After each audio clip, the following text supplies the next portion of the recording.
As Jack and Molly trudged through the dense forest, the thick canopy of trees above them casting eerie shadows on the forest floor, they couldn't help but feel a sense of excitement. They were always on the lookout for the next adventure, and this time, they had stumbled upon something that promised to be truly thrilling. Deep in the heart of the forest, hidden from view, stood a house. But this was no ordinary house. It was a massive, imposing structure, with peeling paint and broken windows. It had an air of abandonment and decay that was almost palpable.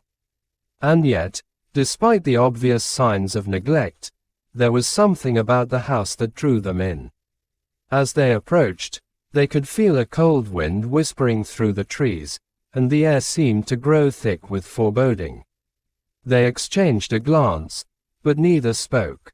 They both knew that this was the kind of adventure they had been searching for. As they stepped onto the porch, the front door creaked open, as if inviting them inside.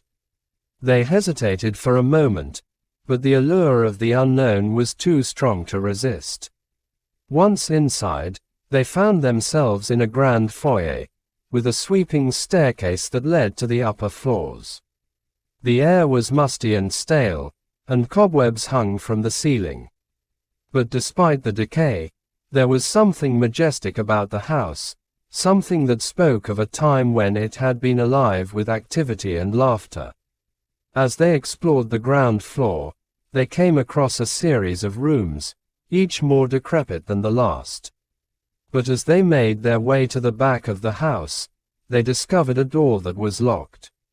Jack looked at Molly, a mischievous glint in his eye. "What do you think is behind there?" he asked. Molly smiled back. "There's only one way to find out." They tried the door, but it wouldn't budge. Jack pulled out a pocket knife and began to pick the lock, his hands shaking with excitement. Finally, the lock clicked open, and the door swung open. They stepped inside, and their eyes widened in shock. The room was filled with strange, occult symbols, and in the center of the room stood a massive altar, covered in dust and cobwebs. As they approached, they felt a chill run down their spines. And then, they heard a low growl, like the sound of a wild animal. They turned around, and their hearts nearly stopped. Standing in the doorway, blocking their only escape, was a figure. A figure dressed in black robes, with a grotesque mask covering its face.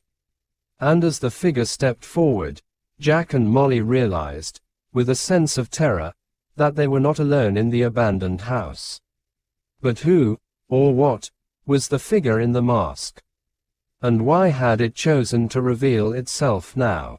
The answers to those questions would have to wait. For now, the real adventure was just beginning.